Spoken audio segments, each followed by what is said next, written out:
Okay, is everyone there? Good morning, good afternoon, good evening to all of you who are tuning in. Thank you so much for joining us, especially during these times. Clearly, Zoom is the way to go now. Online meetings are the way to go. And I appreciate all of you for taking off the time to be with us today. My name is Brian Mlondo. Welcome once again to this fantastic time we're going to have. We're calling it the 90 Minutes with Senator Dr. Rasha Kelej. I request all of us to mute our microphones.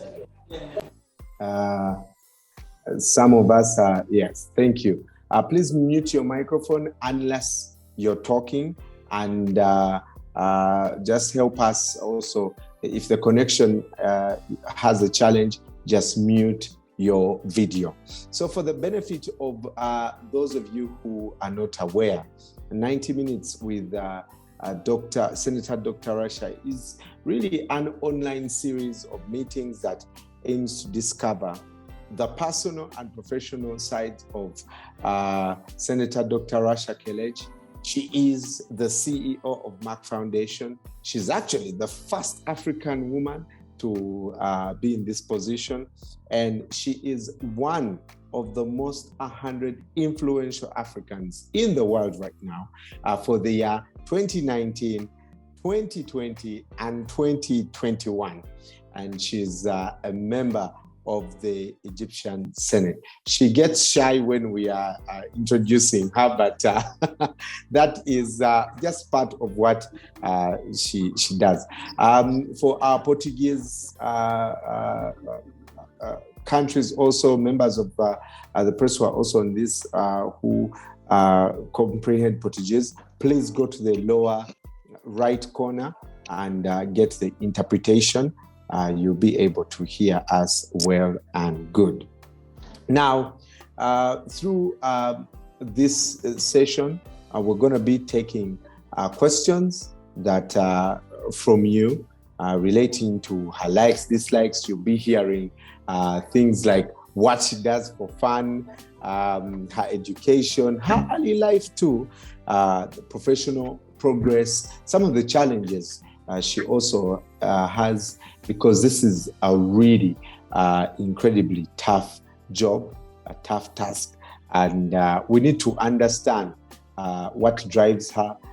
Most of us just see her, but we want to know the person that is Dr. Rasha. In addition to her vision and future plans, we're going to hear them, the things that she does to achieve some of the objectives of Merck Foundation, as well as also her personal goals. So please use you can type in the chat your question, and of course, head over to our socials and also comment. Dr. Rasha, thank you so much for joining us, and it's good to see you. COVID-19 has stretched on for 2 years. You are a very active person. First of all, how are you? How are you feeling? I'm fine.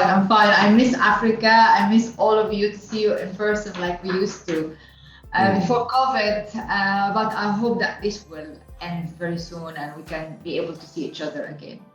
Yeah, that's for sure.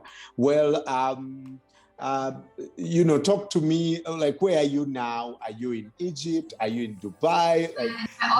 I'm in my office in Dubai, and we are planning for, currently we are planning for the end of this year, the last quarter, and 2022. And I hope that in 2022 we'll start our visits to Africa, and I'm coming over to many countries, and also Professor Frank Stengelberg-Haverkamp, the chairman of Merck and Merck Foundation Board of Trustees, will be joining me in many of these visits, so we can follow up, meet all of you, and we can discuss new programs. Right. Oh, that's exciting. Still hot in Dubai. Dubai, unlike other countries, is getting back to normal. Tests are happening. What's normal? Yeah. Dubai managed coronavirus fantastically. One of the best countries in the world. that kept normal, the new normal, a very nice way, with also all the precaution for COVID-19 everywhere. I was tested every 3-4 days. I was tested for coronavirus, and we also from the First Nations got vaccination for free. So it was really a good thing. We also opened the doors for everyone to come to celebrate their occasions and so on. So it's great. That's fantastic. Well, Dr. Rasha, today you're joined by more than 150 people from across the world. And the questions are already coming in. And I'll start with... Yeah, let's do it so we can, let's do it. Catch up the time. Yes. Yes, no holds barred. So members of the press, fire away. You can also tell me which country you're, watching from. I see already people in the DRC live. So just type in the chat which country you're representing and what you do in your country. So just type for me in the chat. I'll be able to see those comments. Let's start with Sharon Kavu, who is a journalist at the Southern Times Africa in Namibia. And she says, we have all seen and heard the great work you have been doing in Africa and beyond. She's available, Sharon? She's here? Sharon, are you there? If she's there, I'd like to hear from her the question. If not, then we can continue. Yes, I'm here. Oh, Sharon, fantastic. so send me your question. Oh, thank you so much. I'm so excited. So my question is, well, we have all seen and heard the great work that you have been doing in Africa and beyond. And it's not, I believe it's something that comes from a true visionary. So I just wanted to understand how you started your journey in transforming patients' care, empowering infertile women, and supporting girls in education in Africa. And just how you started this journey. I'll tell you, I started in 2012. Immediately after finishing my MBA, I'm a pharmacist by education, as you know, and I had my MBA in Scotland about corporate social responsibility. So as soon as I finished my MBA, I wanted to implement what I learned. So I wanted to go to Africa and start to see what is needed to be doing sustainable work that can build capacity and not only donations or something that we want to enable people to help themselves and be independent, more than just donations and charity, which was already most of the work in the company I was working for was donation. So I went to first countries. I went to Kenya and Uganda, and I had meetings with the ministers of health and with people in the communities. I went to rural areas. I listened to them. I digged 7 layers deep, firsthand by myself. Not listening to people who told me when I'm sitting in my office in Dubai or Germany. No, I went by myself. I went to rural areas, to villages, sat with women, with people, and understood exactly what's the challenges. And I selected with the board of trustees opinion, of course, the things that I can add value to. And it's very important because there's too many things you can do, but there's certain things you can have the skills and competence to do, and you can help others through this. So I selected the things that I can do and add value, which is transforming patient care and empowering girls and in education and women and breaking the fertility stigma, because I learned a lot about it from women across the world and how they across Africa and how they suffer. Also in Egypt, the same in villages and Upper Egypt suffer the stigma of infertility and the problem that the pressure they have from society. So I said, okay, let us see what is exactly needed to enable people to help themselves, as I told you. And the patient transformation, care transformation was when I discovered that there is many countries have never have even one oncologist or one specialist in many specialties like pediatric surgery, things like that, gynecology, sometimes fertility specialists, embryologists. You don't have these specialties. So I said, wow, we have to create a platform of specialized trained doctor to be a big army that can transform patient care. And this is the start. And then, of course, everything rolled out after that. But the main point is I digged by myself 7 layers under each problem. I sat with people, we discovered, we tailored strategies, and I implemented it by myself. And then after that, I hired a team to continue the logistics and great team. So, and so on. So I don't want to give everything in my first question. So let's wait to see the other one. Thank you very much. Thank you, Sharon. Thank you. Thank you so much. My apologies. I see more people who are watching. Dr. Rasha, Veronica is in Tanzania. She's a senior journalist. I see Bukola Afeni, a journalist from Nigeria. Please keep telling me where you are watching from. Esther Oluka in Uganda. I actually work with Esther, so she might be downstairs. For this, I see Walter Mwesije also online. I'll be coming to all of you. Doctor, let's see our second question from Dr. Martha Joseph, who is pursuing a postgraduate diploma in endocrinology from Namibia. Martha, are you there? Dr. Martha? Yes, Brian, I'm here. Please go ahead. Thank you so much for such a great opportunity. It's really such an honor to be here. Congratulations, Dr. Rasha, again for being appointed as a senator at the Egyptian Senate. Really such a great role, but I'll just like you to describe really what your role is now as a senator. Thank you very much. Thank you very much, Dr. Martha.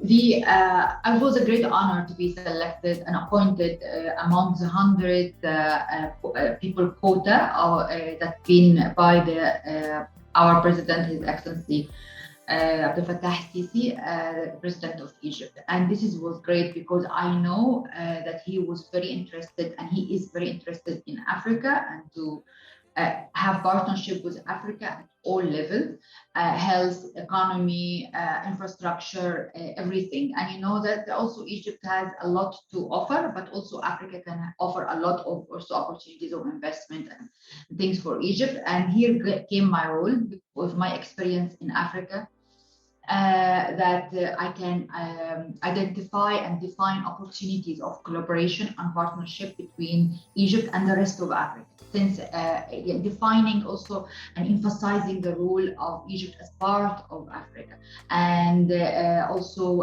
encourage the young people in Egypt to communicate and collaborate with the youth in Africa and come up with small, middle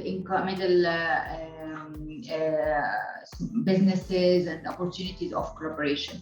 This is very much, it's also defining our African entity and identity in Egypt, which is very, very important. And this is the trend and the very important thing that the government of Egypt are taking since President Abdel Fattah el-Sisi joined the government.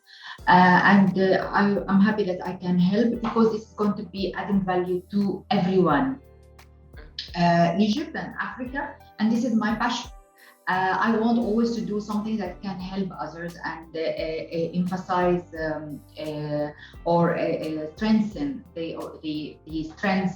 strengthen the opportunity that can add value to all African community.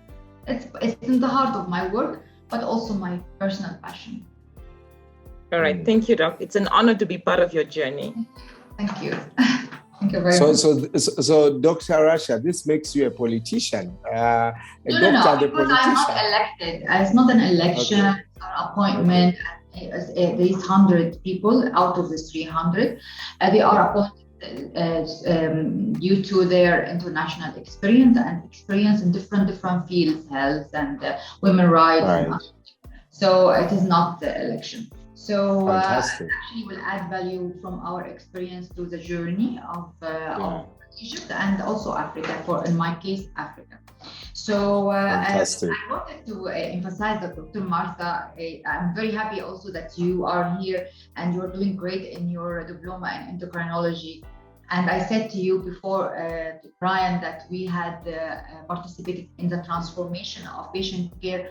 And you know that until today, we have more than 1,300 doctors has been Merck Foundation alumni and either finished or undergoing 1-year diploma or 2-year master course of many critical and underserved specialty in Africa. Endocrinology is one of them, but also diabetes, cardiovascular preventive, sexual and reproductive health.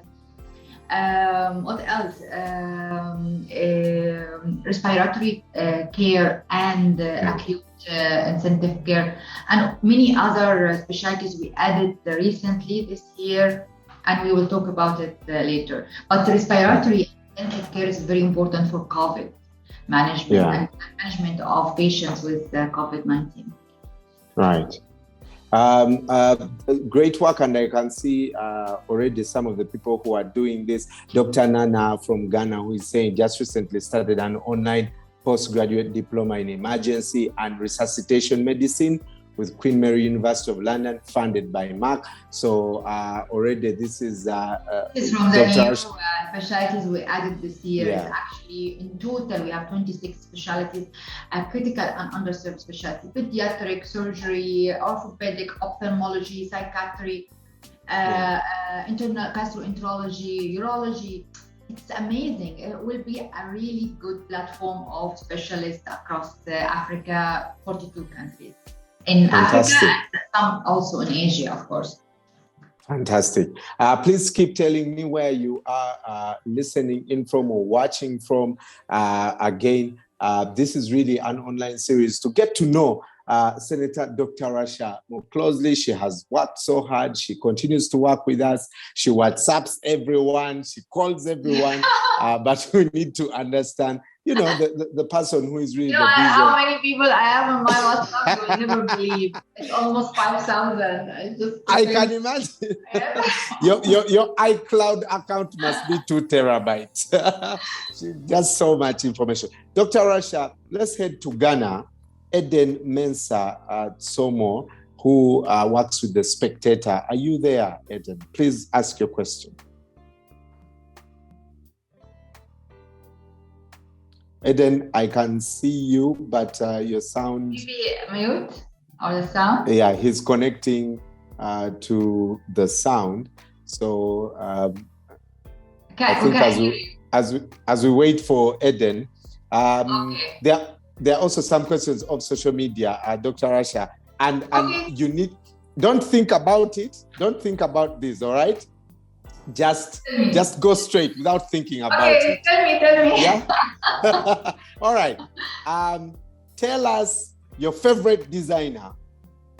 Currently, my favorite designer is two, Alexander Wang and Philip Berlin. And Casade, and few. Look, I have an opinion in designers. I don't go for the high-end designers anymore. When I was younger, I did, but now there's too many young designers across the world and middle brands that they have fantastic clothes and very unique.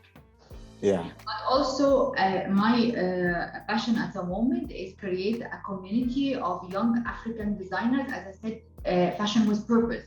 As you know that we are going to do this TV show about how to create awareness in the street fashion and art, and this is very important. So now what I do is I mix in my style African designers with international brands. Like for example, this top, it's African designer. Okay. And for example, I mix it with something else that different brand, and so on. Nice. So I love African colors and print and things like that. It's really become now part of my DNA. Before I come to know Africa, I tell you a secret. I used to only wear black, gray, and brown, thinking that this is the style that businesswomen should be wearing. Yeah. It was really boring, but I said maybe to be business and people to take me seriously. But when I came to Africa and I met these amazing women who are ministers and prime ministers, and they wear their colors and they're proud of their femininity, I said, no, it's a change here. I would be going to my vibrant colors, and I would be embracing that I am a woman in power and not a woman who want to look like a man.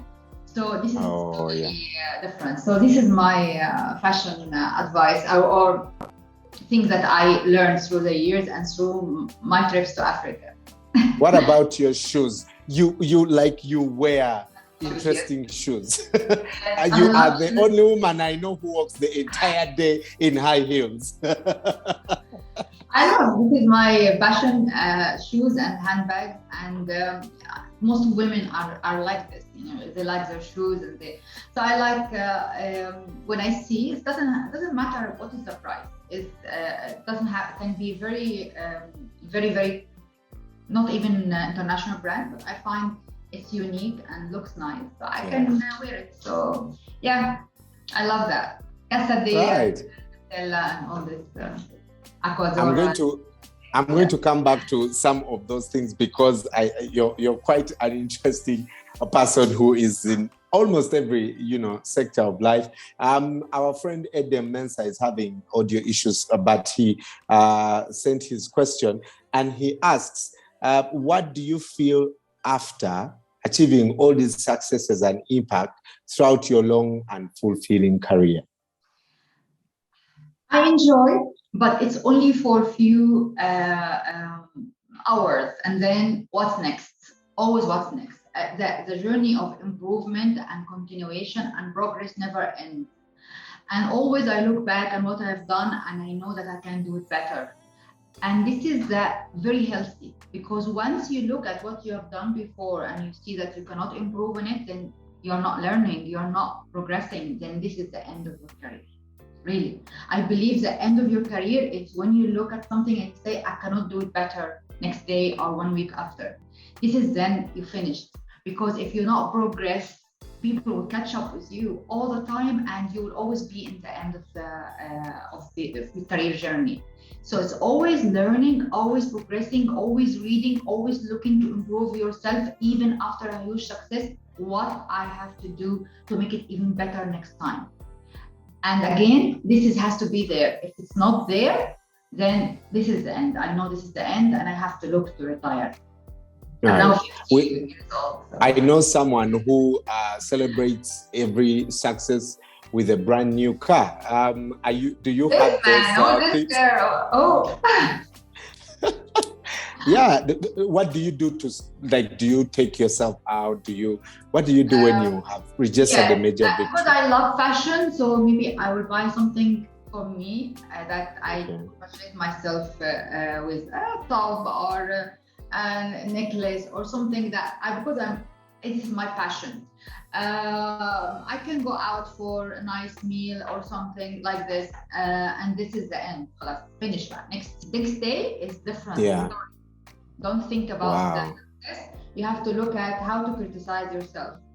How do I do it better, and what else I'm going to do that is new and very creative. So that's it. Yeah. All right. Let's take a question from Alio Sise from Gambia. Alio. Hello. Good morning from Banjul. Hello. Good morning. Yeah. Good to see you again, Brian. Good to see you again. Thank you very much, Brian, and everyone from the team there, Merck Foundation. It's a quite great opportunity for most of us to have this direct interaction with someone we have heard so much about, and this will give us an opportunity to better understand who actually our CEO is. But my question is, if you were not doing what you are doing now, what sort of a career path will you have taken? Fashion designer. I will do either fashion designer or directing, like TV programs or video clips or movies. I love these things very much. I'm very much into art and fashion. And this is maybe one of the reasons I am a little bit unique in what I am doing, because I create awareness and I do a lot of programs through my hobby. because I have done fashion designing as a hobby. I've done that. I design jewelry, I design fashion in a small scale, of course, as a hobby. And I also direct all the videos you see on the social media. I directed myself, and the video clips I directed it as well. So and I had TV show before 2012. I have TV show that I produced and presented and prepared in Abu Dhabi TV before 2012. So I always kept my talent alive, because this was the window that I get my balance, work-life balance, these things. This was the way, this was my things. After 2012, I adopted the work-life fusion, because I fused my talent and my passion into my work. So it became fusion. And this was the secret of success. I think this fusion formula, it's very important for my own success. All right. Thank you so much, Alias. Thank you so much. Gambia. Hope they've answered that question. I want to bring in next Esther Oluka. Esther is in the same building as me. So Esther, go ahead.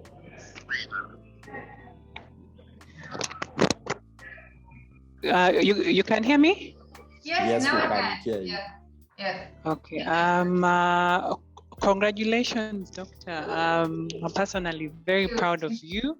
Thank you. Just two questions. One, how do you balance your private life and your work? You seem to you're a very busy woman, traveling around the globe and doing different things. But in terms of balance, how do you do that? And the second question, what makes you happy and satisfied at the end of the day? Yes, thank you, Esther. As I said, after 2012, I adopted the work-life fusion. So everything in my life, private life, my hobbies, things I love, I fused it to my work. But it was very nice and very satisfying at the beginning, because I was building and I needed a lot of time and I was enjoying everything. And after 5 years, like 2 years, 3 years ago, I decided that I will inject some of work-life balance into this formula, because I find my private life and my friends and the things I do became like fading a little bit, and needed a little bit of time to invest on my friends and my family, because you have to, because otherwise you'll not be happy on the long term. So what I said is, let's say like 1 day or 1 day and a half every week, I have totally focusing on my friends and my family, but I also engage them in what I am doing. So it's like a bit of cheating. So I engage them on what I am doing, and I talk about what I'm doing and get ideas from them. So I'm still into my work and the things that I love, but I talk them into my work and programs and everything. So this is how I balance, because it's important, of course, and I love my work. This is a thing. I love my work. So it's not like a chore for me that I have to work and I leave my family, or I enjoy. So I brought them to my enjoyment a bit this in the time of the weekend. What makes me happy at the end of the day is to see results, to see that the people we are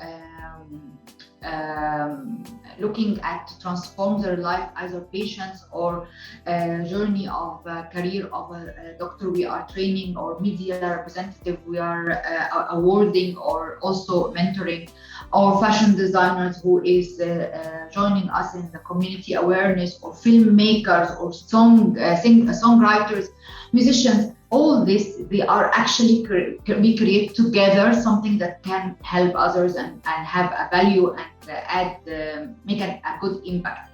This is what makes me happy at the end of the day, and I'm lucky every day I have something that we achieve nicely, and we feel it and we see it and we touch it. It's concrete. It's not just talk.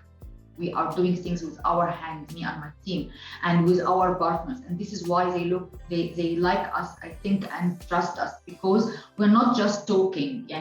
I'm talking today, but before that, I was working by my own hands, and after that as well, I was still working to do things. So this job of talking is not mine. There's some people who has this job to talk, talk. It's not mine. I do it, but I do, and I talk after I do things. Right. So good. Thank you, Esther Oluka. She is a journalist at the Daily Monitor. Let me bring in Veronica Romuald Rema, who is from Tanzania and works at the Jamvi La Habari. Veronica. Hello. Veronica. Yes, Veronica, please switch on your video. All right. Yeah, I'm happy to be with you all in this meeting. Congratulations, Dr. Rasha. Thank you, Veronica, very much. If I can use the Swahili word, I will say hongera sana. Thank you. This means in English what? Yeah, but currently I'm working with my own blog called Maisha blog. Wow, your CV is very interesting and inspiring us to work more. You have over 2 million followers on your social media account. Yes. Now, I am trying to ask myself, you are getting a lot of love from your followers. Do you interact and engaging with them yourself, or is there anyone else? And yes. I have the second question. Currently, Tanzania, we have the first strong woman, our Honorable President, Samia Suluhu Hassan. Yes. Are you ready to work? Of course. I'll tell you now. The answers, Veronica. The 3 million followers, of course, when now it's become too many followers, I cannot just follow up with them by myself or answer the comments, because as I said, I like to do things with my own hand. I like to work and have impact, so I will not have time to do this as well. So of course we have a team, but to answer these things, but I have to go 1 to 3 hours every weekend to look at what we are doing and to see how as much as I can to answer, and also look at what attracts people and on our social media and strengthen on it. Of course, you know what is the importance of this, because through attracting them to follow us, you're creating a great community awareness and building advocacy against many other things like child marriage and genital mutation, GP violence, and on all the other things, breaking the stigma of infertility, raising awareness about diabetes, hypertension. So this platform is very important to keep alive and grow, because this is the way we are reaching to raise our awareness in a digitalization way, and it's very innovative, instead of going to everyone and every village by yourself, because it's not achievable. But you can go to all these countries through the social media or media houses. For Her Excellency Dr. Samia Suluhu, I was really happy. I met her when she was Vice President 2-3 years ago, and we had the talk to continue our programs and everything. And now I'm trying to reconnect after I congratulate her through her office, and there is a promise that we are going to meet her and discuss all the programs in January. But Veronica, if you have any way that you can connect us, or anyone in Tanzania can connect us with Her Excellency, it would be great, because we are very proud of her. She is also one of the most influential African women with me in the same competition. Recognition, yeah. Yes, recognition. And I'm very proud that she is the first woman president in Tanzania. And I think it's the third or fourth woman president in all Africa, which is really amazing. Yeah.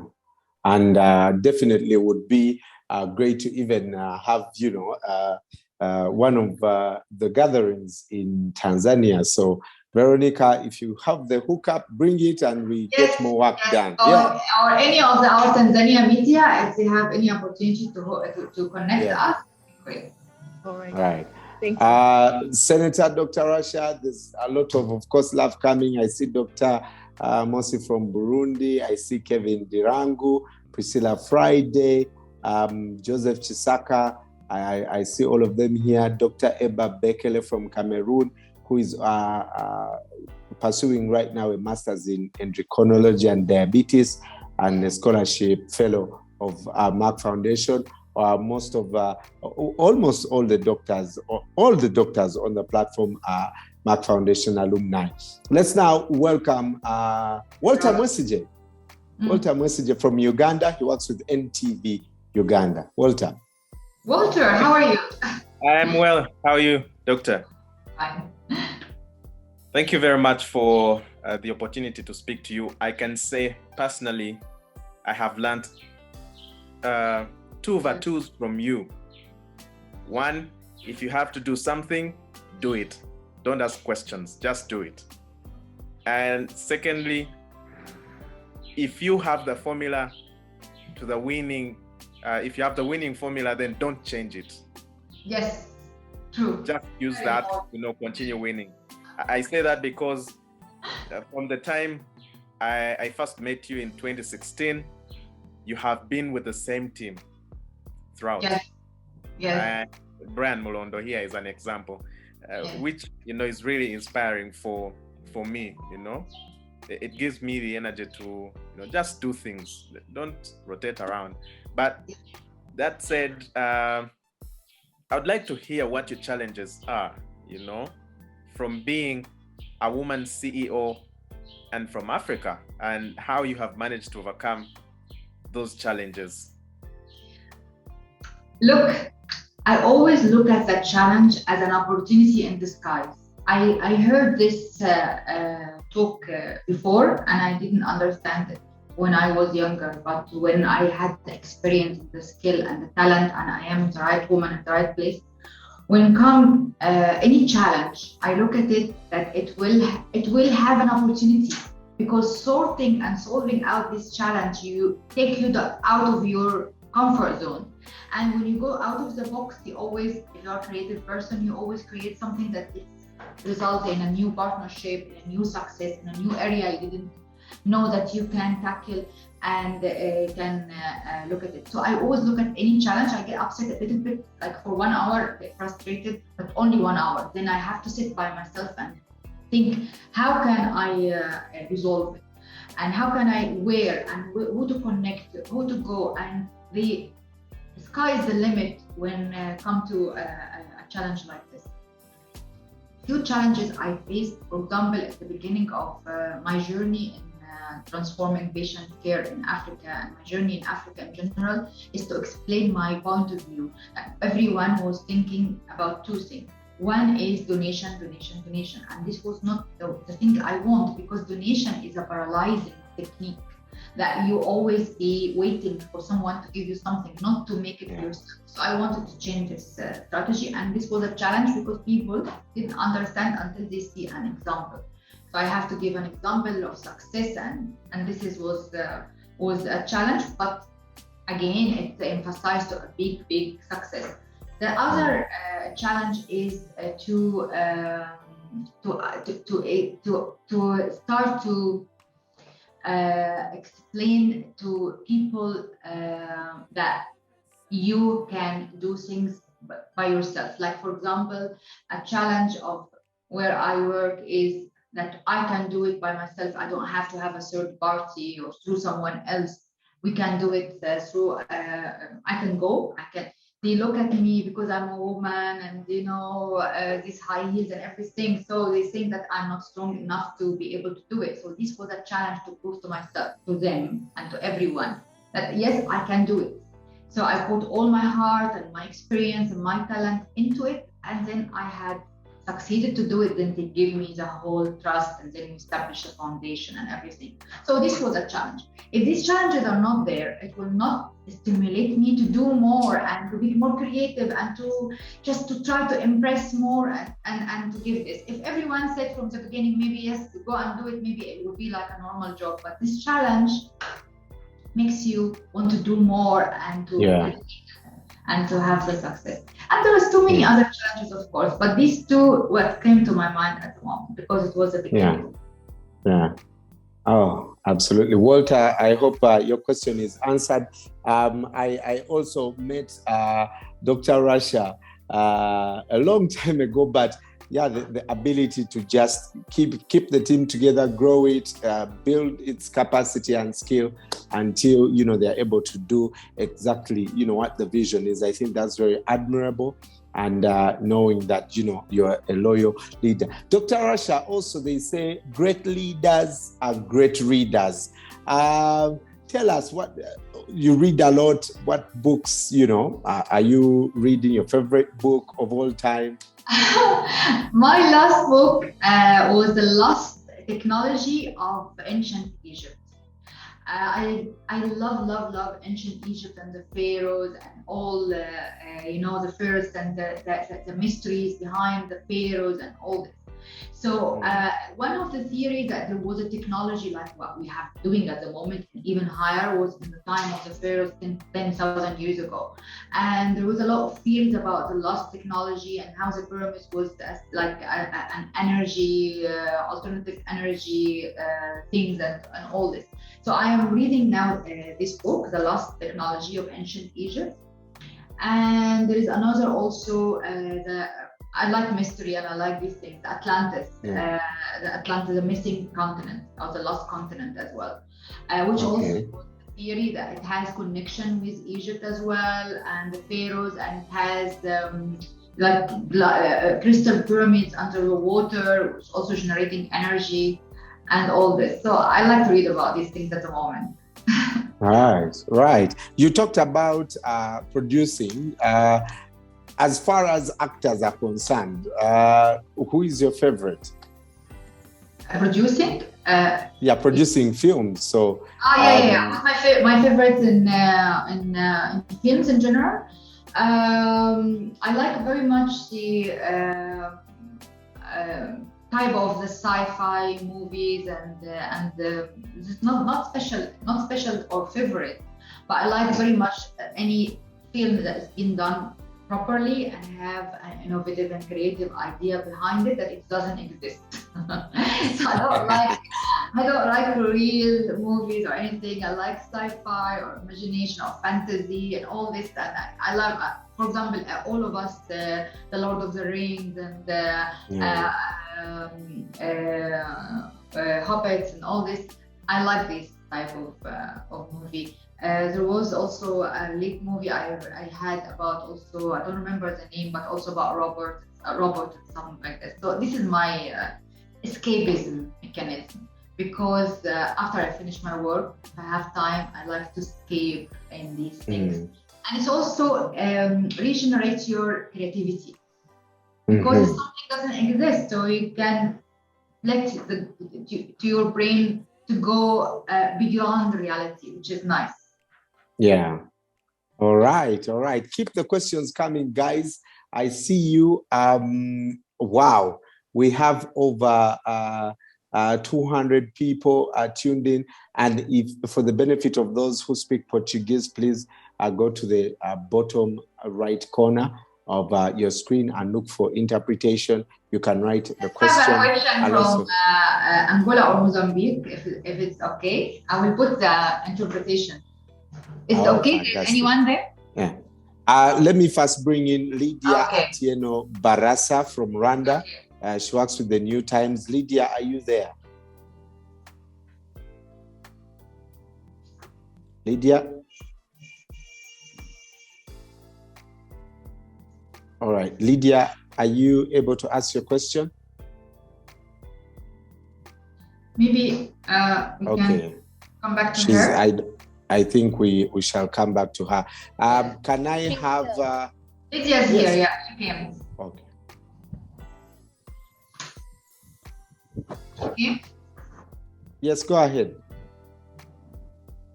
And I think there is some issue with her audio, but she sent us her question, so maybe you can read it. Okay. We can see her. So let me read her question. Yes. Dr. Rasha, what led you to create your signature campaign, Merck More Than a Mother? I told this story before, but I will say it quickly. I was in Uganda, Brian, and I was the Tororo in specific.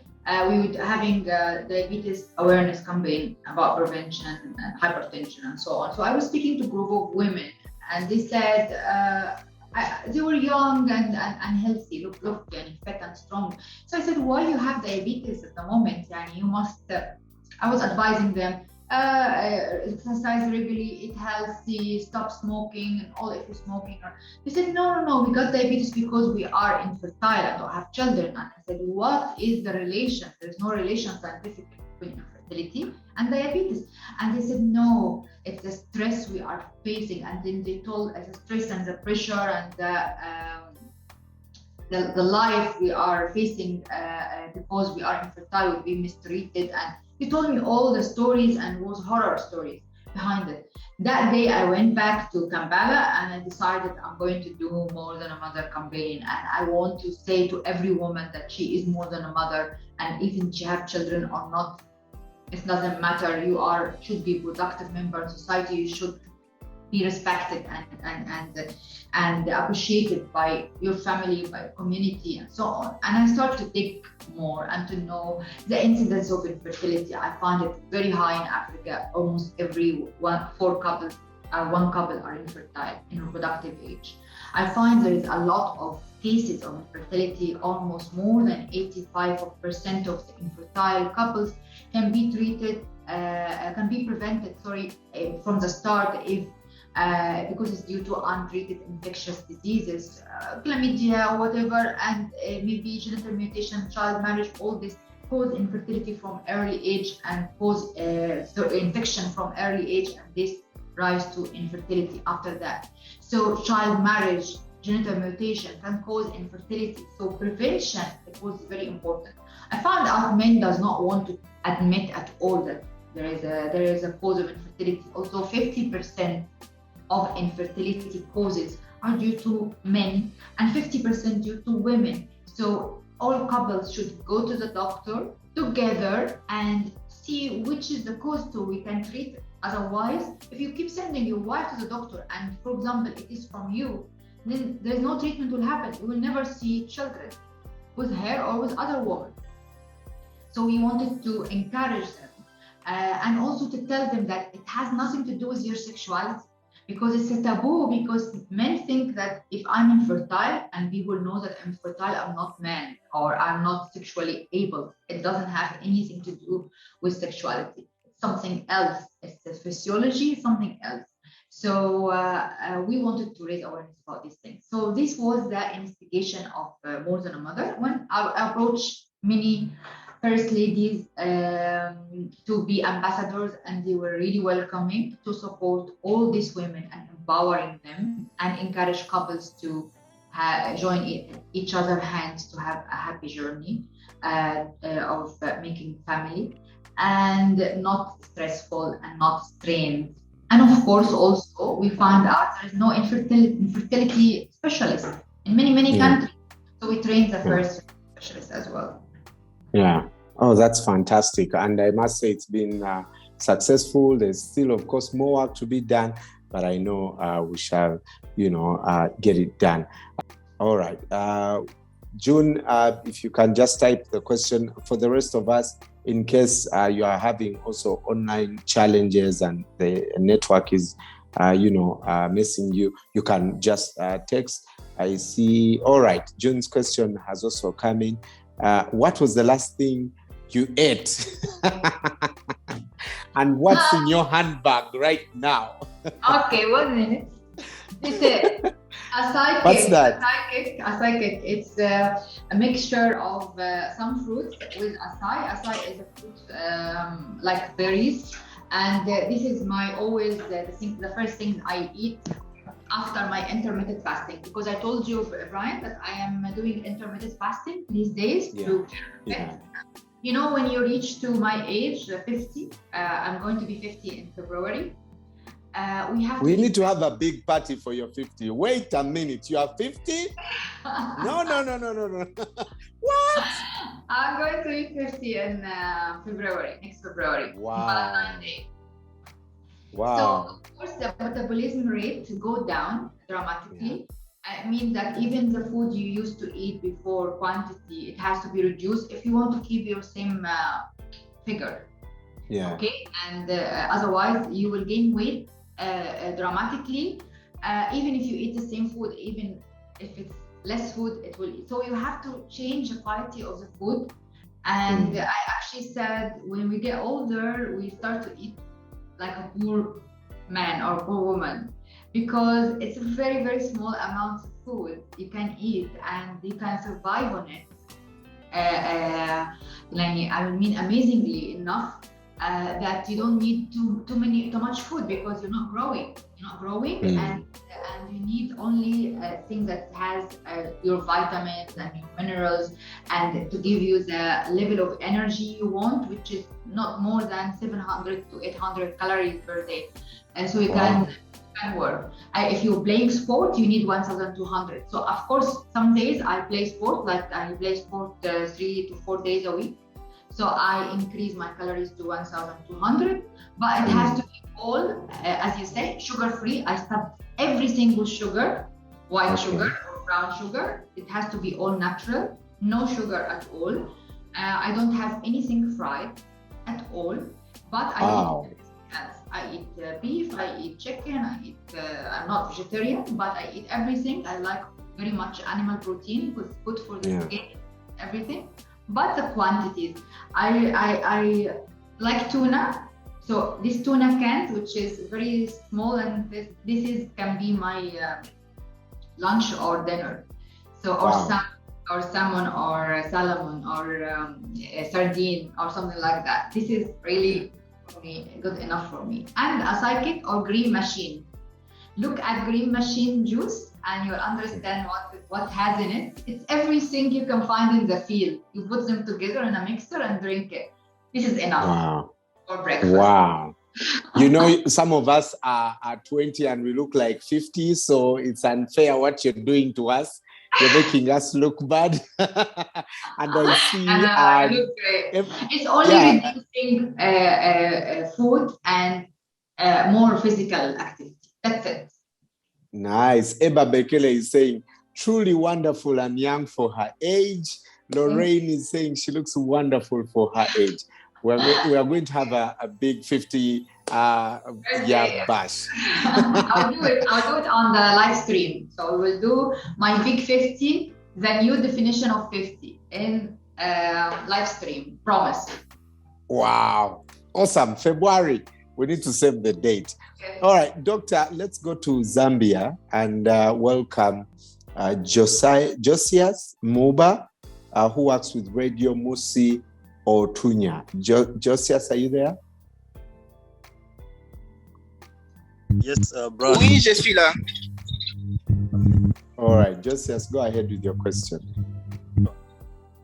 Mine is just to find out how the family of Dr. Rasha has been, knowing very well that in the African setup, families sometimes may be influential and may decide to shape the future or the career of their child.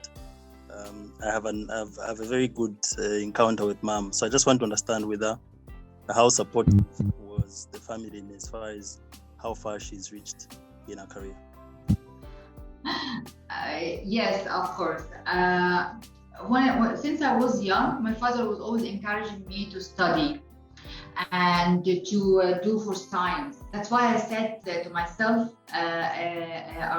in our campaign that empowering girls in education since they are young, it's very, very important, because it gives them the courage, it gives them the confidence. And he was always encouraging me to go to science.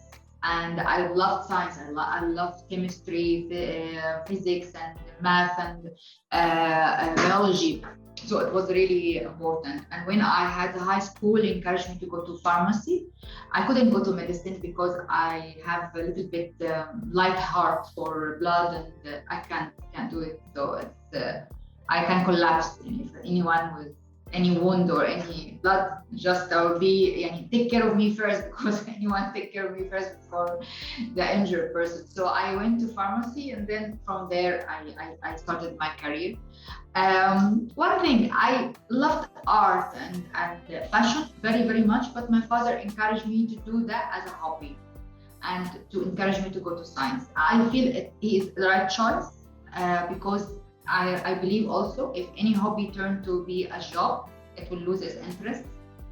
It will not be as much as enjoyable. So I'm enjoying my hobbies, as I said, and my work is what I'm doing. So yes, I owe this to my father and my mother, that they emphasize and empower me to go through science. And I advise every man, every woman, every father and mother to encourage your girls to go to STEM, science, engineering, technology, or mathematics. It's very, very important because they are good enough and more than good enough to do it.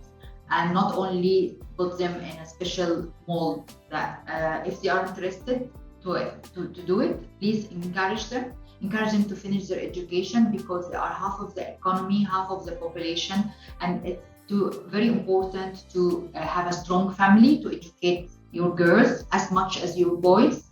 And this is a stronger economy, stronger country, stronger societies.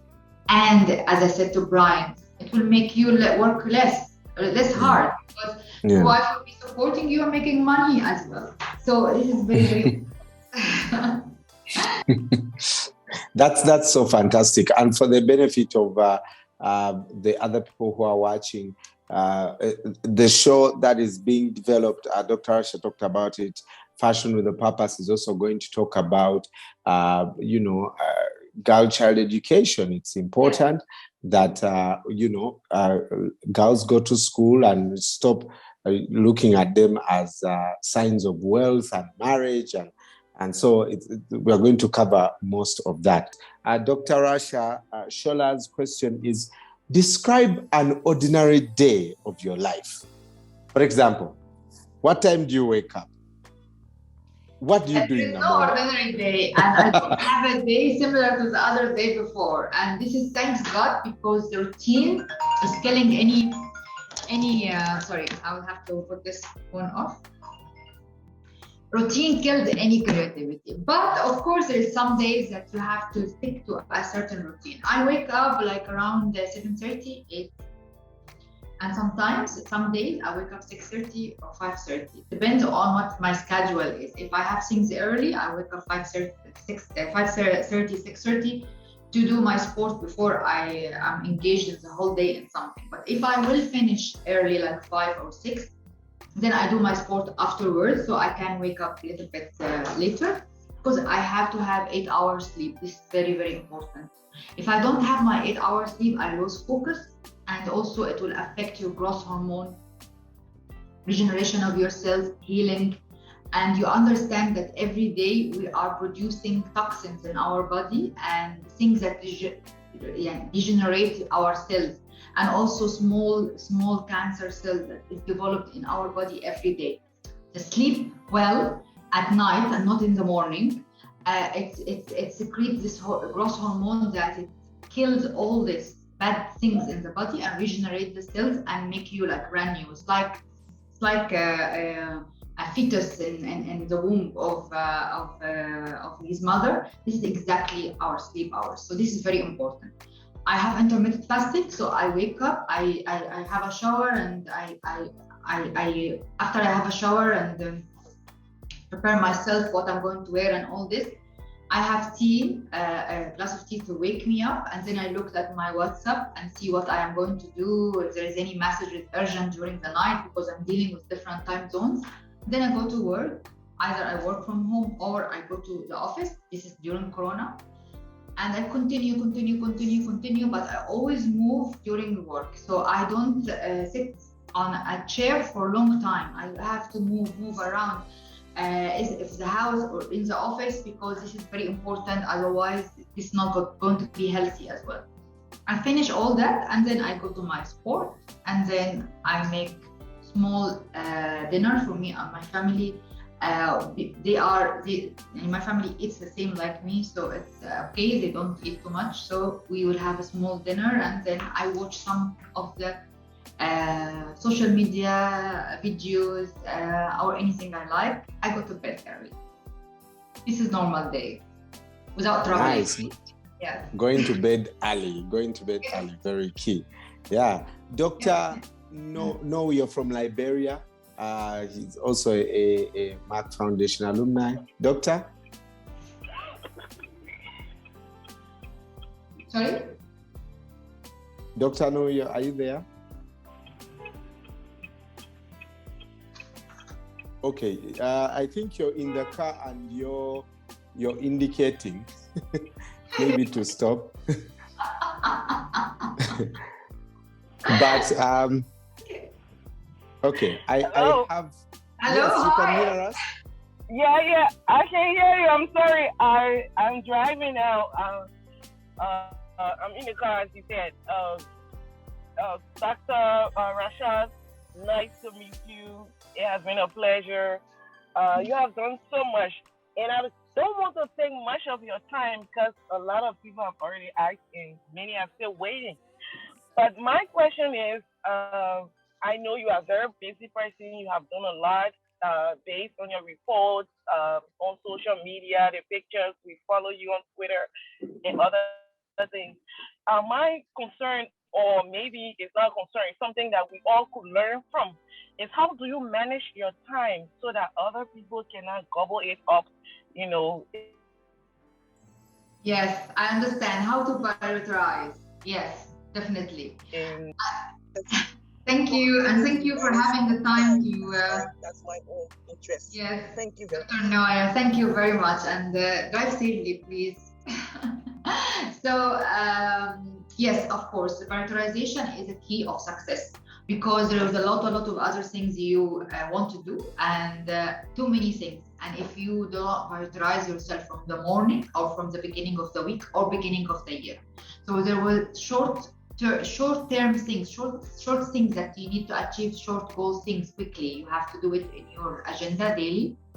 But in the same agenda, you have to do the things that you want to achieve by the end of the year or the end of the 5 years. So this is very, very important, because I can multitask very well in this, and I can, without even writing down, and look at what I want to do and what I want to achieve with Merck Foundation and my personal goals. And I just have a map in front of me that what I'm going to do today and tomorrow and next week and next month. I can say it's a talent. Not everyone will have the same. There's some people I advise to write a list at the beginning of the day, or a big list. You put it on a refrigerator for the whole year, and make your plans every month on a daily basis, and then a monthly plan. This is my advice. If you cannot do this, what I am doing, but because I had this. I practiced this since long time ago, like when I was a student, even when I'm studying, I practiced this. Always my father tell me, what is your plan? What you're going to do? I said, it's here. I know what I'm going to do. No, you have to write it. I said, no, I can't write it. It's just here. So this is me. But of course, someone else, they have to write down. And I advise to write down things and put it on your office, on your fridge. And even looking at it, you will achieve it, because I believe very much in visualization. You visualize what you want to achieve, and when you visualize it too much, your all energy around you help you to achieve it without knowing, without noticing.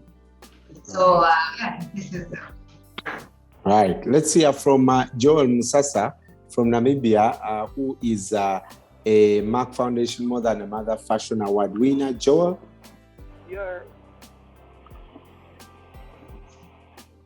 Yes, I'm here. Yes, sure. Go ahead. Go ahead with your question. Good afternoon, doctor. Hello, good afternoon. Good afternoon. My question is, good afternoon. Afternoon. Yes, my question is, I hope you are getting me. Yes, we can hear you. We can hear you. Go ahead. Yes, my question is, what makeup items you can go without? What makeup items you can go without? Right. I can go without. Okay. Yeah. I can go without is the lipstick. Of course, I can go without most of the time without lipstick, foundation or powder. The things that I cannot go without is the eyeliner, eye pencil inside my eyes, and mascara. A little bit of mascara like this to I feel more fresh when I do it.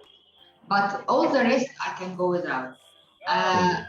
Again, I want to tell you one thing. As much as far as you go in your age, like as much as you age by time, there is more that you can go without. So you need to cover a little bit things that you didn't used to cover when you are younger. So I always say every 5 years that my makeup bag becomes a little bit bigger, and so on, bigger. Oh, really? Because there are certain things you need to feel a little bit fresh, and yeah, that's right. it. So, when I was 20, I didn't makeup at all, but now I have. All right. Sorry, doctor. Dr. Noya, can you please switch off your? Can you please mute? Okay. Okay, thank you. All right, let's hear from Pascal Molate from Mozambique. Pascal, are you there? Pascal from Mozambique. Alô, muito bom dia. Bom dia. Consegue me ouvir? Yes. Alô, bom dia. Yes, we can. Go ahead. Primeiro, dizia que primeiro quero cumprimentar a doutora Rasha, uma mulher especial que pessoas ao nível do continente e do mundo. Thank you very much. Thank you. Ou a questão é como é que as mulheres contribuem para ajudar as outras mulheres e que essas mesmas mulheres podem servir de grande exemplo para a revolução do nosso continente africano.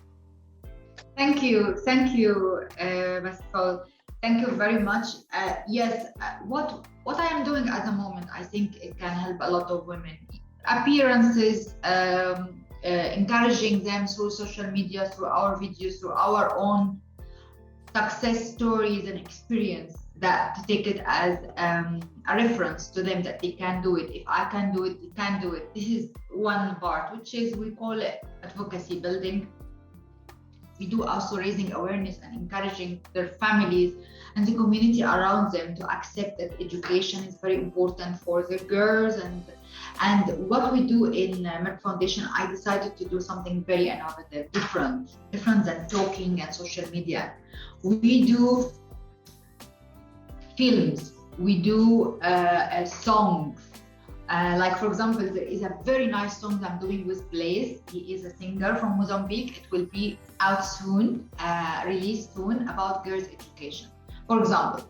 And we've done a lot of other songs with Namibia singers and Gambia and Kenya and Uganda to encourage people and communities, to encourage the girls to and not make an obstacle for them, not just give them as a bride, because the bride dowry is very high. So this is very important. We do also children's stories to encourage them. For example, we have a story will come soon called Rescue Jacqueline, and we are going to tailor it in all language of Africa, English, Portuguese, and French. and namings of each community. We have also another, it's not you, it's not me, another story about also empowering women. We have Educating Linda program where we select 20 girls that is very high performing but underprivileged to sponsor their school fees and whatever they need to complete their education, uniform, school stuff, transportation, food, so they can continue, and we follow them until they finish. And this is in each and every country. We are partnering with this country, and we have also school items that we are distributing every year. And we have media recognition awards and media training, because all the media here, they need also to not stop writing about the girls' education and the women empowerment, and how poverty should not be sexist, and how women should be empowered economically and education and through STEM and everything. So you as a media partners at the moment, you should be ambassadors and champion, and this is what we are doing. We'll keep connection with you through our awards and our training to keep working together to do this and encourage every woman and every girl to reach her potential and fulfill her dreams and become something really important in society.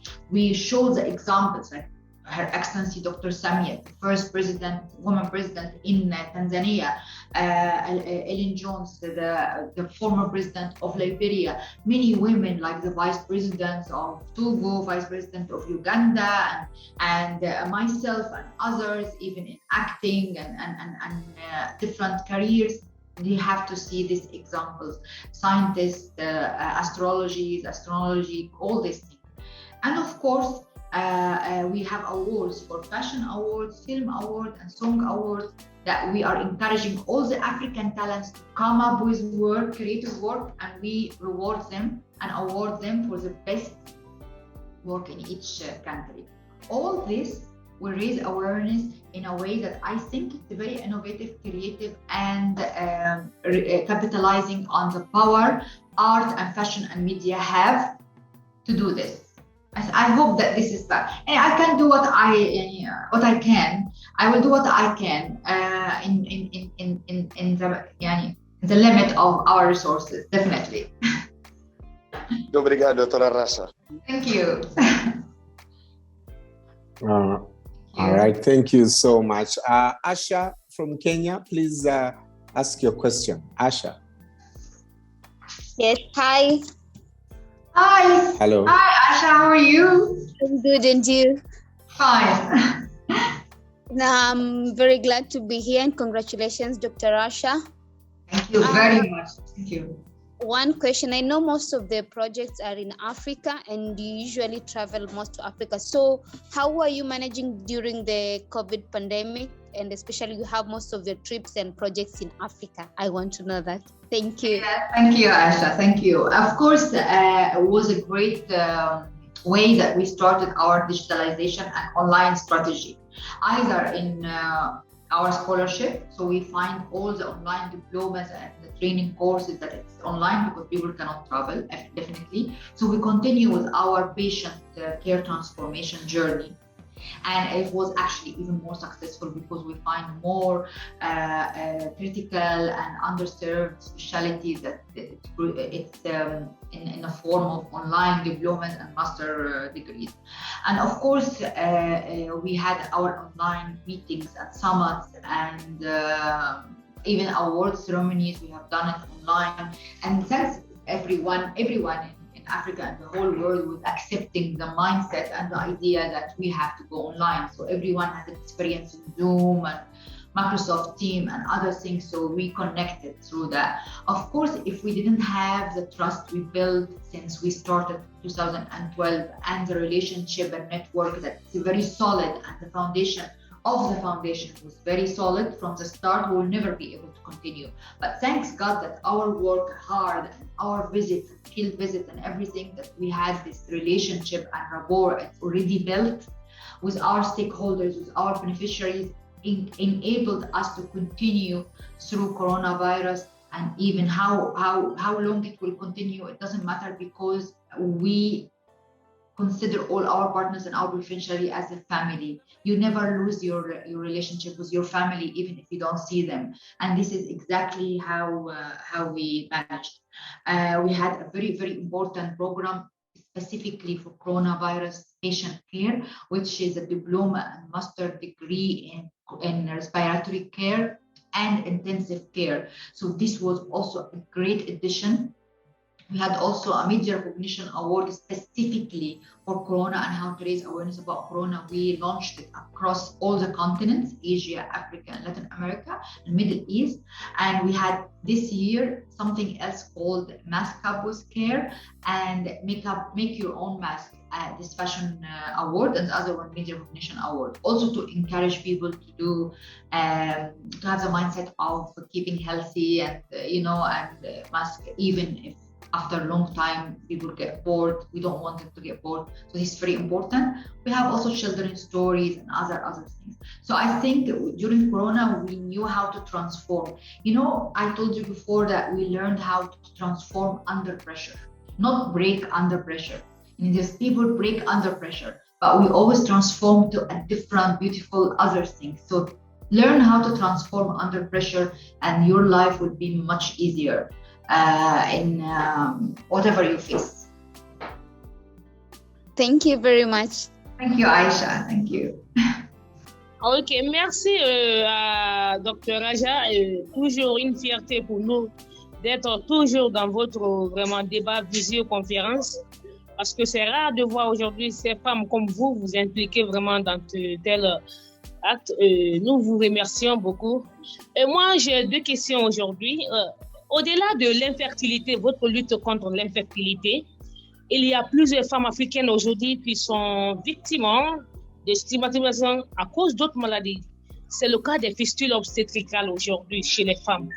Est-ce qu'aujourd'hui, dans vos projets, est-ce que vous envisagez combattre aujourd'hui ce flux dont sont victimes plusieurs femmes africaines? Et les femmes médias ou les femmes des médias aujourd'hui, est-ce que vous prévoyez des séries de formations pour les femmes qui sont aujourd'hui au niveau des médias, surtout qui ont remporté des prix au niveau de Merck Foundation? Je vous remercie. So, what is your question? Okay. I think she talked about songs. Dr. Rasha, what is your favorite song? Oh my God, I love them all like my children. No, I have a favorite. I think I know what your favorite is. What? Tell me. I think the one from, is it Rosalind? Is she called Rosalind? I think that's your favorite. My favorite is Superwoman by Kwesi and Adina from Ghana. And the new song that is coming up by Blaze from Mozambique is really going to be very nice. And because we have 25 songs almost, so I will give you my favorites in each one. And Namibia, Shanke 123 ABC 123. It's for girls' education. I love it. And there is also a very nice song, that very important song for me because it has meaning. Is the president of Liberia song that is dedicated to us and encouraging men to speak up about their infertility. And it's been done especially for Merck Foundation by His Excellency Mr. George Weah, the president of Liberia. This is a very important song for us because it has a very important meaning. And it will help achieve our goal because everyone, of course, look up to Mr. George Weah, and he is a favorite to many people around the world because he was the best football player also before he was the president in the world. And thanks to Her Excellency, the First Lady of Liberia, that she make this happen because, of course, without her, I will not do that because she is the ambassador of More Than a Mother. And of course, also we had a song that coming very soon up by the daughter of the president of Burundi. And it's a very nice song in French coming up soon. It's going to be released and you will like it very much. There is a song before by the former First Lady of Burundi. It was also very nice. The song I created and I produced it myself during Corona online, my White Army. It's 11 singers, 11 countries, and 3 languages, English, French, and Arabic. It's amazing. I love it, of course. So these are all my favorite songs. I love White Army. It was very timely. It's encouraging and supporting and having appreciation for our medical staff during Corona. It was amazing. I loved it very much. I kept hearing it all the time until I get bored of it. So, but it was really lovely. Yeah. I recently was also listening to the one from Wezi from Zambia. Very nice video, very beautiful video. And also Sunita from the Gambia, and all of them are really beautiful. Yeah, very nice. I just told you we should just do an album, release an album, and have it out there. Fantastic. I think we are going to do that for sure. Yeah, Dr. Rasha, there are so many questions. Let me have Nelly Banda from Zambia. She is a Merck Foundation More Than a Mother Fashion Award winner. Nelly?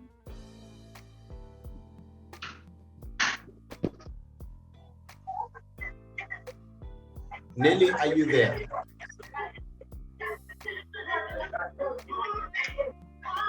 Nelly, please ask your question. Okay, as Nelly, well, the good thing. I can see the question. Can you see the question in the chat? Nelly, okay. I have, yes. I see. What is your favorite country you would like to travel for vacation? Yes. Yes, because I love all my travel to Africa. I really love it, but not for vacation. I never had vacation in any of my trips. You know that I never had anything when I go to my trips to Africa. I didn't even have safari yet. I didn't go to Masai yet. I didn't do anything. Kalamangaro, all this is never done yet. Beaches, anything. I just go for vacation, for plan, like to do the work and come back, always. But I will start after Corona to do some like weekends or something in Africa as well, to know more about the beautiful tourist places that is in Africa, because I don't know about it yet. The best place I like to go to travel in vacation, because I like isolate myself totally, is Italy. I go to Italy and Lake Como or any place, and I just have a small place and I isolate myself and relax. I also like Greece and Spain, but my vacation is very limited. I can have one every 2 years or so. But of course, living also in Dubai is a great destination for vacation. So you can have a few days to wind down a little bit, and I spend it. I like also to go to a place, Hurghada in Egypt. It's really nice.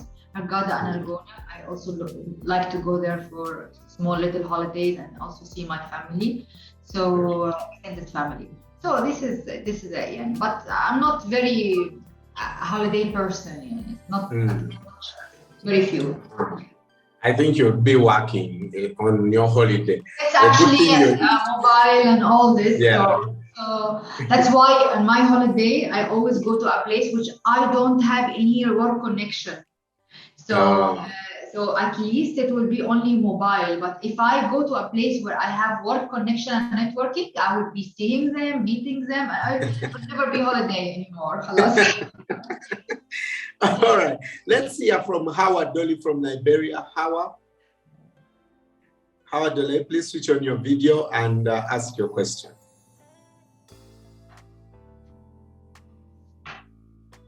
Howard, are you there? The good thing, some of you have already sent your questions. So, Howard, are you able to talk to us? But Howard, okay, not able. Dr. Rasha, Howard was really asking about approaching work-life balance. I think I answered this question before in the beginning. that I think I answered this question before. Remember? Yeah. When I said work-life balance and work-life fusion, I already, because we don't want to repeat. So this question was answered before. Yeah. All right. Let's hear from Evelina Muchanga. Evelina from Mozambique. Evelina. Evelina. Bom dia. Yes, go ahead. Please switch on your video. Bom dia, Dra. Rasha. Muito obrigada pela oportunidade, pelo excelente trabalho que tem feito pelas mulheres e raparigas do continente africano. Bom, a minha questão é a seguinte: já sabe, doutora Rasha, sobre como é que as mulheres na mídia podem tornar-se influentes nas suas comunidades africanas. Muito obrigada.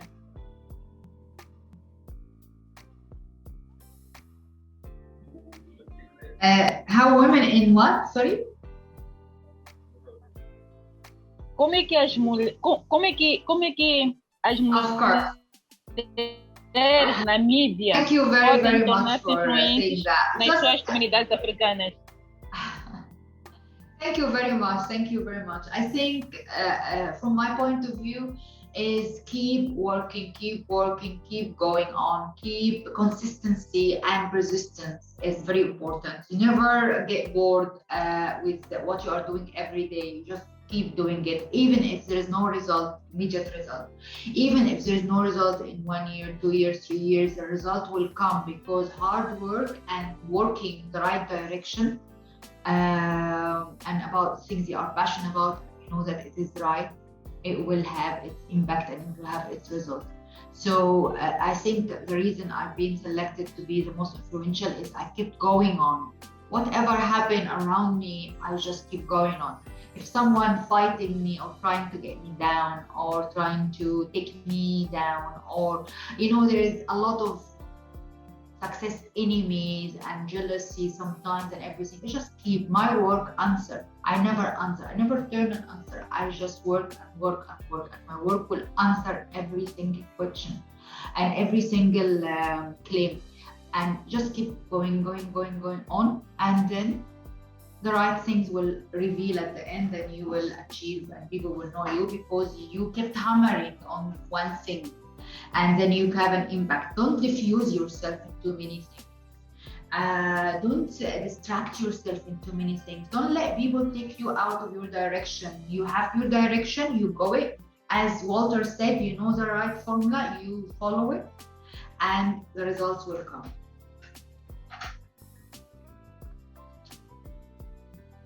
Fantastic. Formula, if the formula is working, don't mess it up. Someone said, don't fix what is not broken. That's the popular saying. Yeah.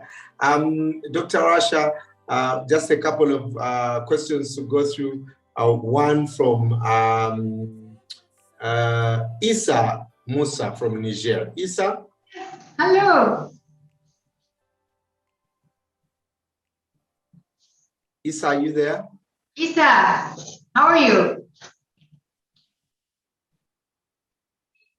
Okay, so Issa, I think, has challenges, sent his question. What is your guilty pleasure, Dr. Rasha? My pleasure? I told you. Guilty pleasure. My food is not a guilty pleasure for me because I stopped it a long time ago. Fashion. I like fashion. I like to have things that I love and I like to wear. It's the colors and the things that makes me look. For example, if I'm waking up and I want to brighten my day and encourage myself to go on and do the same thing we are doing every day, I just look at something that can lift me up outfit. So orange color, red color. The fashion is something that you overcome. For example, you feel lazy a bit, you have something energetic. You feel hyper a little bit, you have something to calm down. I believe that fashion has a purpose and has a motivational power to your life. And I work on this. And I like to include it in my life and celebrate, to empower me, to give me energy, to lift me up, to enjoy the summer, reduce the heat. This is very, very important for me. So this is my guilty passion. All right, fantastic. All right, I'm going to ask Elfa from Ghana to get ready, but first let me have Memory Kutengule from Malawi. Memory. Hi, Dr. Rasha. Hi. First of all, let me join the list to congratulate you. Thank you, Professor. Thank you very much.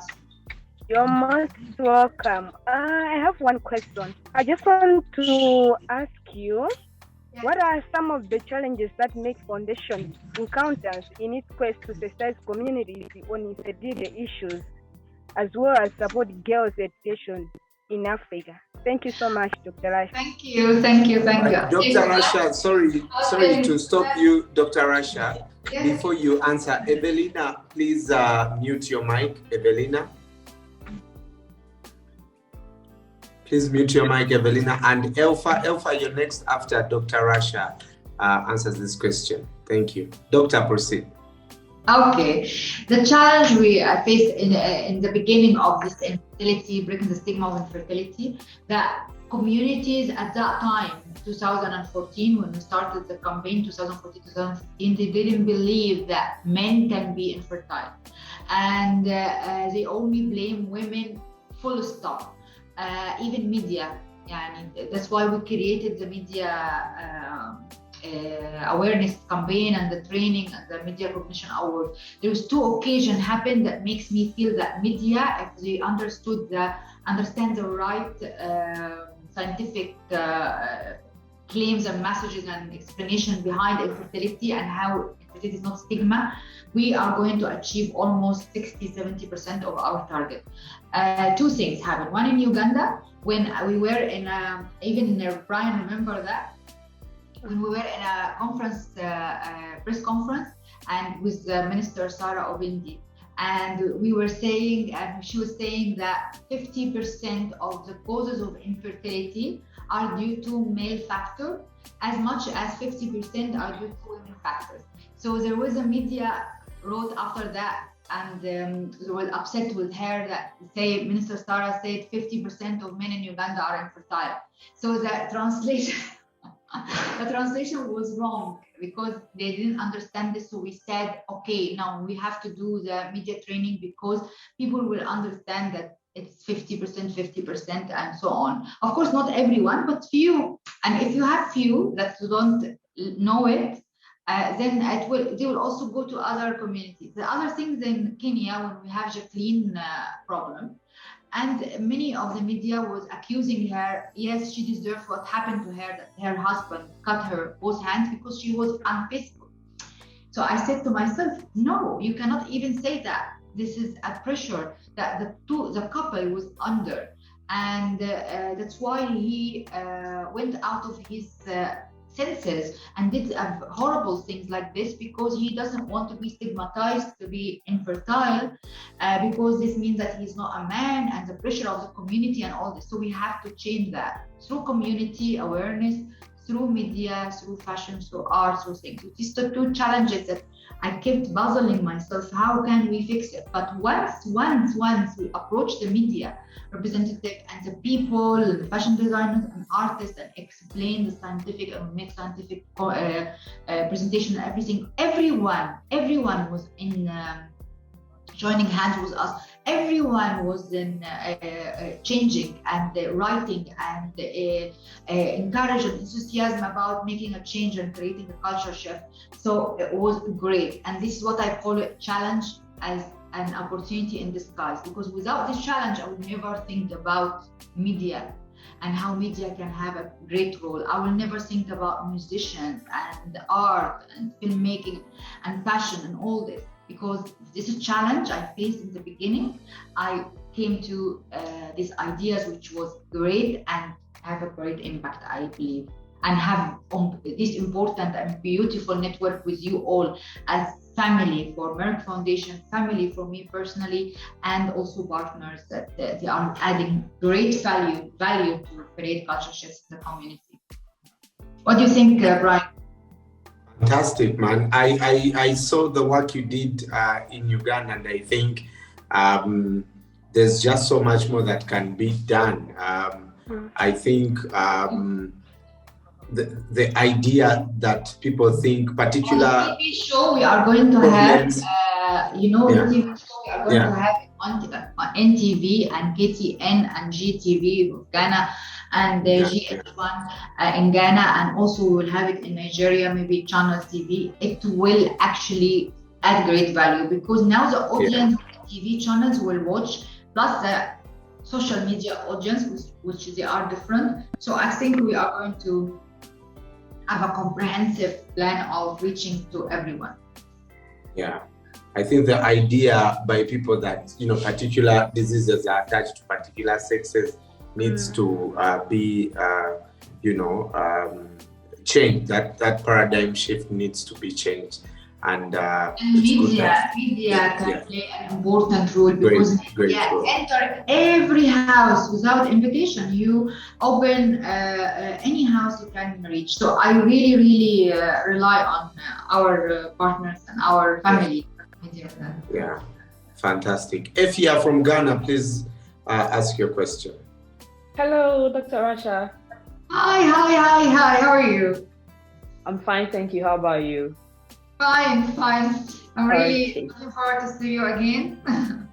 Well, so I first saw you in 2019, like physically when you came to Ghana for the Luminary, yes. And I also worked on some of your articles and pictures. I realized that you have a high sense of fashion. Almost every time there's a combination going on somewhere, I look at your heels, your hairstyle, makeup, and choice of clothing. Do you have a stylist or you put things together yourself? Myself, because I like very much fashion. I really love fashion. It's my passion, and I wanted to be a fashion designer one day, but I took another path of my career. So I did a lot of fashion designing as a hobby. I did also some art work in jewelry and stuff like this. So it's my guilty pleasure and my passion. So thank you very much for noticing. You're welcome. Thank you. Fantastic. To all of you, if you're having network challenges, just send us your question. We'll be able to read it even if you're unable to come onto the video. Let's listen from Cassien Tribunal Angune, who is from the DRC. Hi. Cassien? Okay. Yes. All right. Please go ahead, Cassien, with your question. We can see you. Thank you so much. Thank you so much, Dr. Rasha, for this opportunity to talk to you and to ask you a question. It's a great pleasure. My question is to know, how do you manage to work so closely with African First Ladies? Many of them consider you as their sister or close friend. Do you ever feel being under pressure while working with them? Okay, thank you, Cassian, for the question. I think the reason we are working very closely with each other because they are really great personalities. You want to do something for their community. The question is with whom you partner and who is serious enough and they have the trust in them that they are doing a great job and they're doing a real work. And when they discover that Merck Foundation not only talking and not only coming to shake hands and have a picture and disappear, but it's an active partner in every program we are doing, and we are contributing, and we are collaborating with their technical teams. They want to do something. They want to do something for the people. This is their goal, and they don't just want to be abused by a picture or just a media release, and that's it. And when they discover that Merck Foundation and my strategy is actually matching and aligning with their strategy of doing the right things. We selected what we said that it is a challenge, that we can do something about it. They agreed on it, and infertility was a start, and then transforming patient care, building capacity of training doctors and all this, and then after that, at the end, educating girls. So they were really, really enthusiastic, and they appreciate and they see the results, as I said, by their own eyes to the people. So they are welcoming it. And of course, the relationship between me and them is very continuous. It's not once a year. We always have TCs every 2 weeks, every month, and we revise. We have follow-up reports. We have meeting technical team and our technical team, our protocol and their protocol. So it's always on the go and going on. And that's it. This is the reason. You just don't meet people once a year and you expect to get something, or you just talk to them once a year and you expect to have a relationship. It's an effort and investment of time and energy and fund and results. It has to come. The first ladies of Angola, Botswana, and Burundi, and Central African Republic, Congo, and Gambia, and Ghana, the first lady of Liberia, and Malawi, Mozambique, and Namibia, and Nigeria, and Sierra Leone, and Zimbabwe, and of course the former first ladies of Guinea, Conakry, and also Zambia. And we are looking forward to meet the new first ladies. And of course, we need also to meet Her Excellency, the President of Tanzania. So it's a great platform and strong platform, and everyone knows it's the role and responsibility and what they have to do and what is getting it done really in a very nice way. This is the reason. Yeah. And I think if you remember also with the president of Mauritius at the time, yes, also, of course, definitely. And we had connection with the next president, and now a new other president comes. So it's always, we deal with institution, and always the former first lady hand over everything to the next first lady, and so on. Yeah, fantastic. Thank you so much, Dr. Rasha. Dr. Awa from Gambia. Dr. Awa.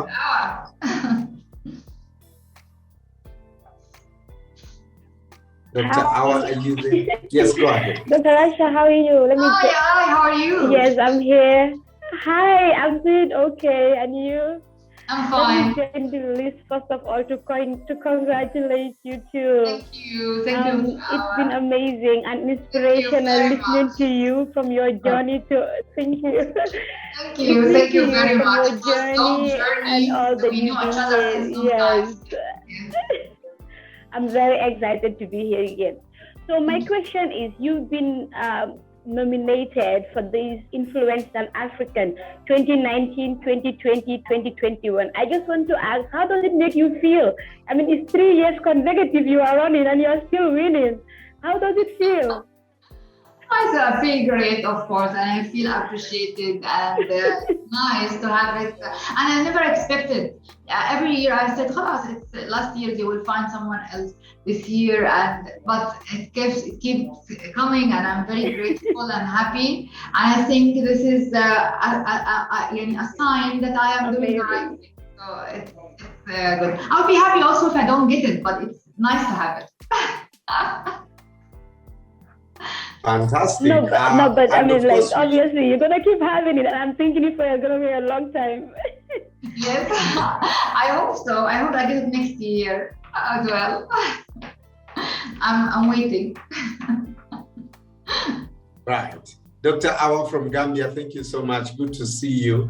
Dr. Flavia Ojabu from Uganda.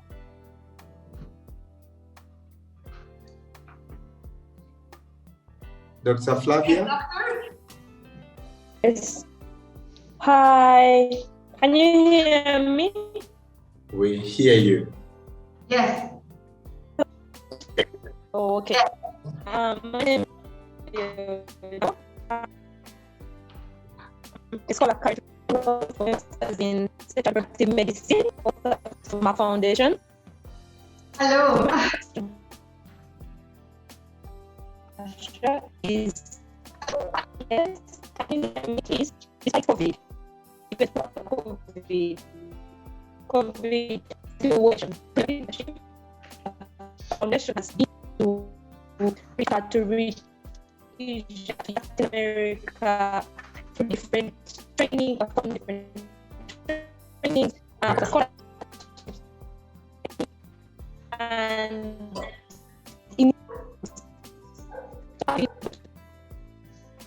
All right, Dr. Ojambo, we seem to be losing. Okay, Dr. Ojambo, can you hear us clearly?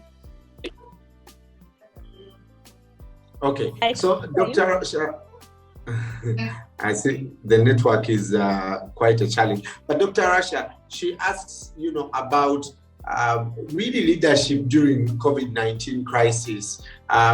We've done so many trainings, we've provided so many scholarships to doctors, you've initiated so many programs despite the pandemic.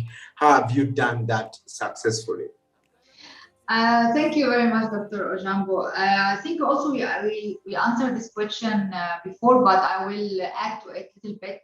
As I said, we will have a very strong foundation, and the goal was already built with our partners, with our beneficiaries. Our courses were in place, and we have already a great impact before Corona. So when Corona came, we started our online strategy and our all online diplomas in education. We shifted. After Corona, we will continue having a hybrid model between online and actual traveling, actual meeting, face-to-face meeting and everything. So because now we have a bigger reach, we have now 42 countries. So we now, thanks to Corona, it's only one thing that is good, that we learned how to communicate online and with Zoom, and we are now very oriented to it, and become part of our daily thing. So it will be very easy to continue with that. Of course, we are social creatures, that we need to see people face to face and to have this interaction together. So we will have this and this after Corona. But during Corona, as we said, we have this online education programs, respiratory care, intensive care, and all the 26 critical and underserved specialties that we have. Almost 1,300 doctors join these programs, and we will still have our summits and everything online. But after that, we will continue hybrid model. Yeah, fantastic. Can't wait to see most of the people that we've been meeting on Zoom. Bukola from Nigeria.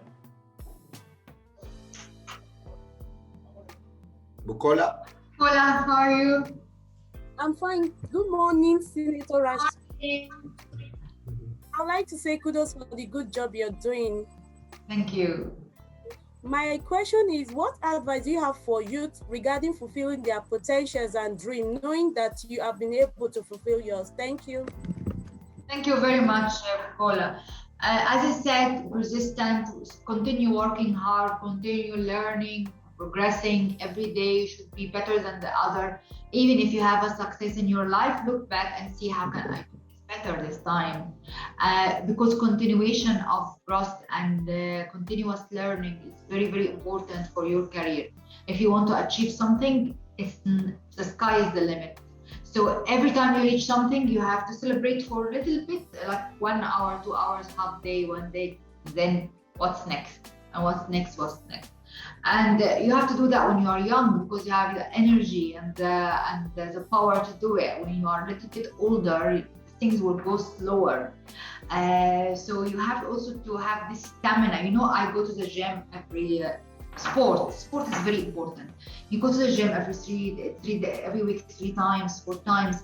This will teach you how to be persistent and how to have stamina to do more and never get tired. You are older, your energy level and adrenal gland level will be already higher, so you will be more energetic and have more power than younger people. It's something that you have to invest since you are young. I tell all young people from the start, exercise regularly and eat healthy. When you are older, you will thank yourself back and say, good that I've done this. Because when you're older, you still have the energy like a young man or young woman. So it's very, very important. This is my advice. Thank you. Very good advice. Very good advice, Dr. Rasha. I want to request the rest of the people on this call. It was 90 minutes with Rasha, but it's gotten so exciting. So I am requesting that it's 120 minutes with Rasha. So bear with us. We'll change the title. or 150 minutes with Rasha. Hawa from Liberia has another question, Dr. Rasha. Hawa, are you there? Yes. Hawa. Hawa, are you there?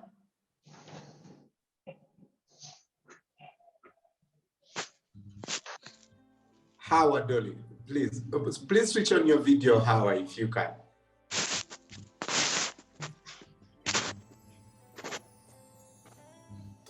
Okay. Hawa, your question, please. Good morning to Dr. Rasha Kelej and good morning. Hello? Go ahead. Good. Yeah, Dr. Rasha Kelej, can you please tell the ideas behind the Launching Fashions Award on the theme of breaking the stigma in empowering girls in education? What, Brian? Doctor, the idea behind the Fashion Awards, what inspired you to do these Fashion Awards? I tell you, I always, in Africa, you have a great sense of fashion, colors and outfits and everything, everyone, women and men, and every age. So I said to myself, how can you be the voice of the voiceless? How to break the silence through something you are using every day? You are using your clothes every day. So you are wearing your clothes every day. People see your clothes every day. So it means that it is like a signboard that you can use to advertise your thoughts and your stance and what you want to say to people. Not what the fashion designers want to say to people. I don't like people wearing monograms and Dolce & Gabbana and this and this. No, you wear what you believe in. So I said to myself, let me work with new talented fashion designers and the students that they are too young. We can work on something that go beyond fashion and take fashion away from being superficial and something nice to have, but it's not a must. No, we can have everything that can be written on what we want. So I designed myself a collection of t-shirts and jackets and beach bags and things with the messages I want. Like, for example, no to infertility stigma. This is beads. I made it in all colors. And then I said to myself, let me have an award for, look, for example, things like that. I wear it with the jeans, with a leather trouser, with going coffee, going to supermarket, going things, and many other things. I have also beach bag, I have dresses. So I said to myself, let me work with the fashion designers to have an award to see what is the best design that will carry message to support girls' education and also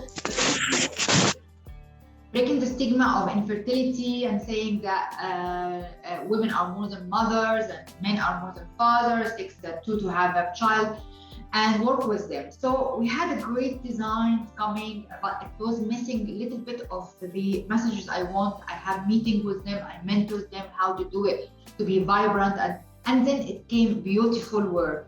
So we give them the award, they executed the design, and now we are in a second stage to have a TV show that exhibiting all this in the TV so people can see and they can come up with their ideas.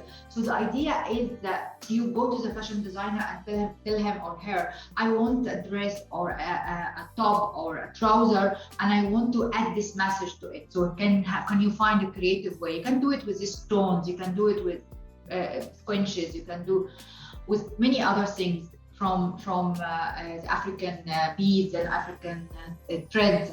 You know, You have a lot of things, draw, whatever. So this was the idea, to walk, to wear the talk, to have the message and advocacy through your day-to-day outfits and day-to-day settings. I hope it works. I feel it works. I think it's going to work. I have a T-shirt already, like with say no to infertility stigma. I gave it to you last time. It's my design. Yes.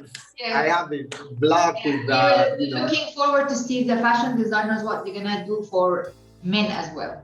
Yeah, absolutely. Dr. Rasha, we have one more question from social media. What is, okay, before I get social media, is Nevaji Lomo there? Nevaji Lomo? Nevaji?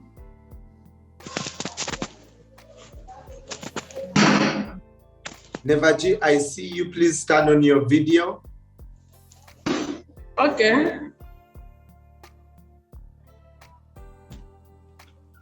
Perfect. All right. Please ask your question, Nevaji.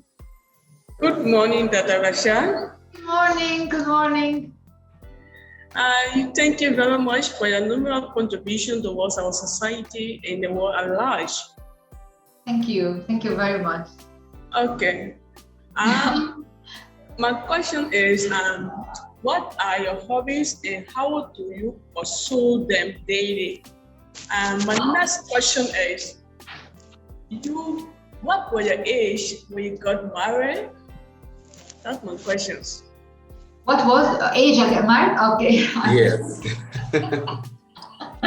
Okay, the hobbies, I said before, I like very much art and fashion. So I pursue my hobby through the work and fusion model I do with my work, because I have a lot of work that we are raising awareness, building advocacy. So I use this into community awareness, making the videos, directing them, social media and all this. But also the fashion, my daily, of course, thing that as a woman and as a person, I go out every day and I can actually have my hobby in fashion through my outfits, and of course through also the designs I'm doing through raising awareness, or the community we want to establish, fashion designers or fashion with purpose community. So this is also having this work fusion thing. So this is my hobbies. I can't say sport is a hobby because it's a must do. It's not a hobby. I like sport, but I don't consider it as a hobby. I consider it as a lifestyle. So because I got into sport since I was too young, like starting from 20 years old, I started to do sport to keep fit and all this. So this is a lifestyle, so it's not this. And I married when I was 42 years old. So I had time to focus on my career, and I wanted to marry when I find the right person, and I wanted to know who I am first and how I'm happy by myself and successful by myself before I add person to my life. So this was, thank you. Yeah. So critical to know who you are first before you bring another person in your life. Exactly. Very, very powerful. Okay, last question. Is there anything, now that you've told us almost everything, tell us one thing no one, tell us one thing no one knows about you. I don't know if anyone knows that I have flight phobia. You have flight phobia? I travel all these places, but I have severe flight phobia, height phobia, flight phobia, that every time I have to travel, I cannot sleep the day before. And I stay in the airplane, I can't sleep, and I panic when any humps or something like this. Turbulence. Yes, turbulence, yes. So this is something that nobody knows about me. But I conquer my fear. I travel almost before Corona, I used to travel every week. So I know that I have this fear, but the courageous thing is to how to overcome your fear and do the things you are not to be afraid of anything. No, even if you are afraid of something, you have to conquer it and you have to overcome it and do it anyway. I think this is the courageous thing. Wow. Doing. That's interesting. That's so interesting to know. Oh my goodness. Dr. Rasha, there's so much love coming in. Prakash, Shahina, Bezum,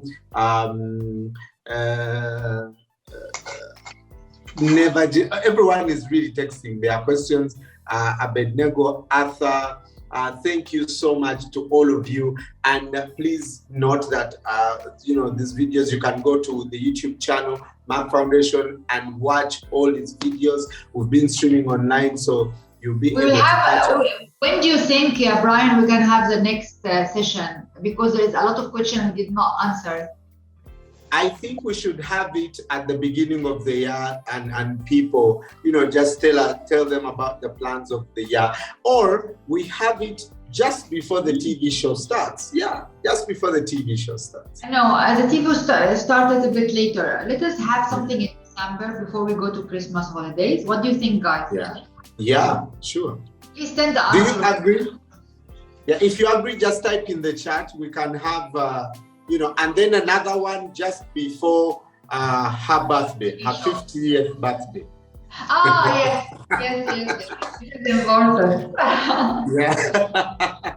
If you can send gifts for her birthday right now, we will start receiving them. It's going to be a big bash. That's massive. Lovely chatting, guys.